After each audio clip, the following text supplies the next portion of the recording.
जर तुम्ही fat loss करण्यासाठी सगळे उपाय ट्राय करून पाहिले असतील पण तरीही रिझल्ट मिळत नसतील तर फक्त हा एक मेथड वापरा आणि पुढच्या 7 दिवसात फॅट लॉस होऊ लागेल. हा मेथड आहे IIFYM if it fit your calories method. या पद्धतीत तुम्हाला तुमच्या बॉडी वेटच्या 24 पटापेक्षा कमी कॅलरीज घ्यायच्या आहेत आणि बॉडी वेटच्या किमान 1.6 पट प्रोटीन रोज घ्यायचं आहे. एकदा तुमचं प्रोटीन गोल पूर्ण झालं त्यानंतर उरलेल्या कॅलरीज तुम्ही कार्ब्स आणि फॅट्स कसेही घेऊ शकतात. उदाहरणार्थ समजा तुमचं वजन 90 किलो आहे.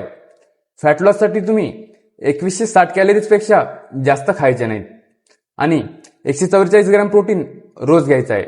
आता 144 ग्रॅम प्रोटीन मध्ये सुमारे 576 कॅलरीज असतात. म्हणजेच 2160 मायनस 576 बरोबर 1280 कॅलरीज उरतात. या उरलेल्या कॅलरीज तुम्ही तुमच्या फेवरेट जंक फूड मधूनही घेऊ शकतात आणि तरीही फॅट लॉस होऊ शकतं. पण असं करणं योग्य नाही. तुम्ही कॉम्प्लेक्स कार्ब्स आणि हेल्दी फॅट्स हे नक्कीच खायला हवेत जेणेकरून शरीर हेल्दी राहील आणि रिझल्टही टिकून राहतील.